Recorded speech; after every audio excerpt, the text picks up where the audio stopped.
তো বন্ধুরা আপনারা এখন থেকে আধারের সমস্ত কাজ সম্পূর্ণ বিনামূল্যে করতে পারবেন। যেমন নতুন আধার হোক, ফিঙ্গারপ্রিন্ট আপডেট হোক কিংবা কারেকশন করা হোক। সমস্ত কাজ কিন্তু আপনারা বাংলা সহায়তা কেন্দ্রে অর্থাৎ বিএসকে থেকে আপনারা সম্পূর্ণ কাজ করতে পারবেন। এই নিয়ে কি বলা হয়েছে দেখে নেব আজকের এই প্রতিবেদনের মাধ্যমে। তার আগে বন্ধুরা যদি আমাদের চ্যানেলে নতুন হয়ে থাকেন চ্যানেলটিকে সাবস্ক্রাইব করে রাখবেন, কারণ আমরা কেন্দ্র সরকার রাজ্য সরকারের বিভিন্ন প্রকল্পের এই চ্যানেলের মাধ্যমে আপডেট দিয়ে থাকি।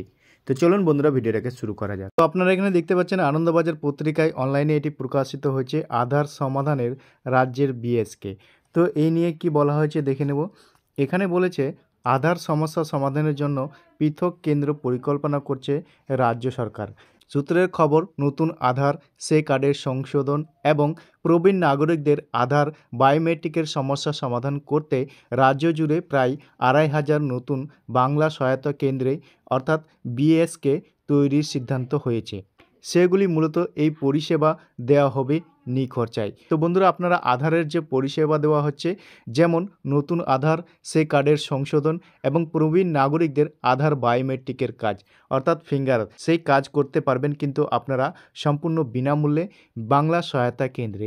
এছাড়াও গোটা রাজ্যের উপভোক্তাদের অন্যান্য সহযোগিতায় নতুন আরও প্রায় ১৫০০ এমন কেন্দ্র তৈরির সিদ্ধান্ত হয়েছে। প্রশাসনিক মহলের মতে গোড়ায় আধার নিয়ে রাজনৈতিকভাবে এ রাজ্যে আপত্তি ছিল। আধার নিয়ন্ত্রণ সংস্থা ইউআইডিআই পরিচালিত কেন্দ্রগুলি যত দিন ছিল সেখানে সেই পরিষেবা পাওয়া যেত তুলনায় সহজে, কিন্তু পরবর্তী তেমন কেন্দ্রের সংখ্যা অনেক কমে গিয়েছে। শুধু তাই নয়, এখন আধার সংক্রান্ত কোনো পরিষেবা পেতে গেলে অর্থ খরচ করতে হচ্ছে উপভোক্তাদের। অথচ এখন প্রায় প্রতিটি প্রকল্প এবং পরিষেবা আধার কার্যত বাধ্যতামূলক হয়েছে। শুধু কেন্দ্র নয়, রাজ্য সরকারের সরাসরি ব্যাংক অ্যাকাউন্টে আর্থিক সুবিধাদানের প্রকল্পগুলিতেও আধার সংযোগ করতেই হচ্ছে।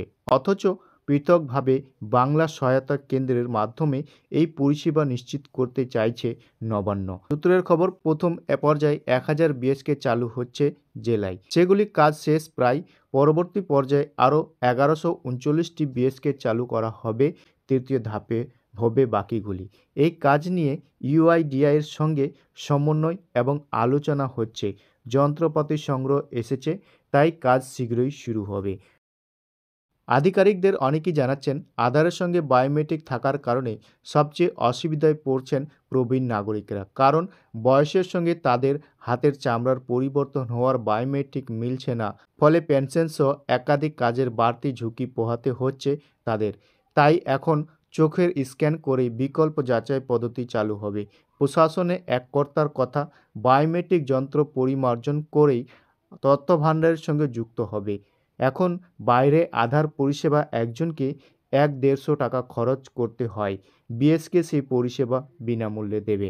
অর্থাৎ বন্ধুরা আপনারা বিএসকে অর্থাৎ বাংলা সহায়তা কেন্দ্র থেকে আপনারা আধারের সমস্ত পরিষেবা বিনামূল্যে পেতে পারেন। তারপরে বলছে প্রশাসনের দাবি, আগে প্রতি ২৮,০০০ জনসংখ্যায় একটি বিএসকে থাকতো। নতুনগুলি তৈরি হওয়ার পর প্রতি ২০,০০০ জনসংখ্যায় থাকবে একটি করে বিএসকে।